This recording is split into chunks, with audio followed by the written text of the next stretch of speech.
Républicains, citoyens et écologistes. Monsieur le Président, Madame la Ministre, Monsieur le Ministre, chers collègues, la crise du Covid met à nu l'ampleur des logements préexistants et récurrents dans notre pays. D'abord, l'ampleur du mal-logement. 150 000 SDF, plus de 900 000 personnes sans logement personnel, 12 millions de familles, de personnes fragilisées, soit en situation d'impayé, de surpeuplement ou d'efforts excessifs des loyers. Le confinement a mis en évidence des inégalités insupportables au regard des conditions de logement. Enfin, la crise sociale accroît les problèmes de pouvoir d'achat des Français modestes et moyens et surtout la pauvreté. Or, le coût du logement occupe une part croissante de la dépense des Français. En moyenne, c'est plus de 25 %, beaucoup plus pour les plus jeunes, énormément plus pour les plus modestes. Le logement coûte trop cher aux Français et nécessiterait une politique volontariste de régulation des prix, tant des loyers que du foncier. Il n'en est rien. À défaut, devraient être augmentés fortement les amortisseurs sociaux. Les aides personnelles au logement sont parmi les plus efficaces en la matière.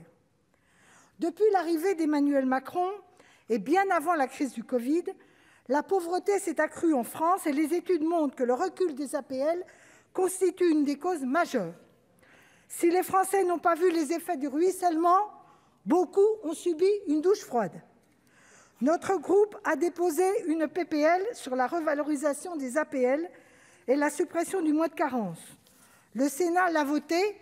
Nous regrettons néanmoins que nos commissions n'aient pas inscrit dès la loi de finances les sommes correspondantes. En tout cas, le gouvernement aurait dû prendre la mesure de la gravité de la situation, et c'est l'inverse. En particulier avec la réforme de la contemporanéisation, dont on peut discuter le principe qui pourrait paraître juste, mais dont les conditions de mise en œuvre constituent un grave recul pour bon nombre de nos concitoyens.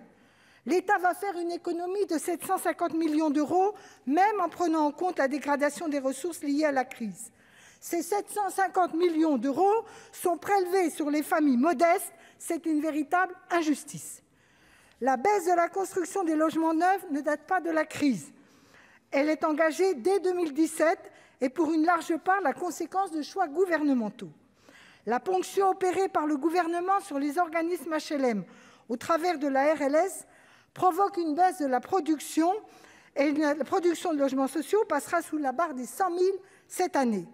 Désormais, le budget de l'État ne met plus 1 € dans le FNAP, Fonds d'aide à la pierre, faisant porter largement la charge sur Action Logement. Je n'insisterai pas davantage sur les menaces sur Action Logement, car nous partageons le rapport qui a été réalisé dans une grande unanimité par notre commission des finances. Mais quoi qu'il en soit, le compte pour l'aide à la pierre n'y est pas. Et disons-le haut et fort, la France a massivement besoin de logements sociaux en locatif et en accession. 0 € d'un côté pour l'aide à la pierre au logement social, 1,2 milliard inscrits au budget au titre des aides fiscales de type Pinel. Et ce n'est pas simplement cette année, car c'est jusqu'en 2033 au minimum que cette inscription budgétaire sera obligatoire. Or, les logements ainsi produits sont quasiment au prix du marché, ce que révèle la Cour des comptes, qui estime que ce dispositif est cher pour l'État et pour les Français. En tout cas, le gouvernement ne met pas l'argent prioritairement là où il faudrait. La chute des aides à la pierre pour les HLM non seulement obère la construction, mais amène à des loyers de sortie trop élevés au regard des ressources de nos concitoyens. Il faudrait une baisse de la TVA à 5,5, supprimer la RLS, créer une prime pour l'accession vraiment sociale.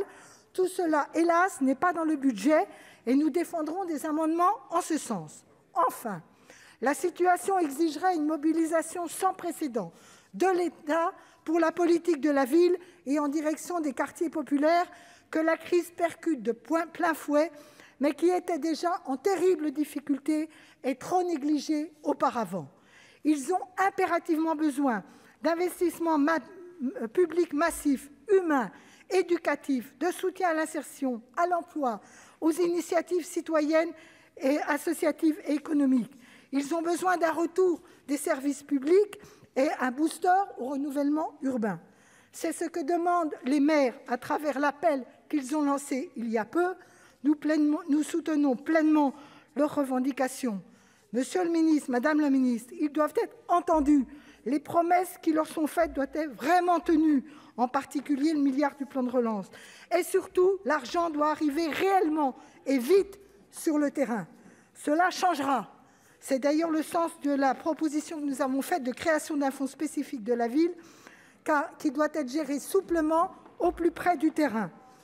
Je veux conclure, chers collègues, en disant que ce budget ne répond pas à l'impératif républicain qui mériterait que la nation se mobilise fortement, et pour le droit au logement, et pour une politique de la ville ambitieuse.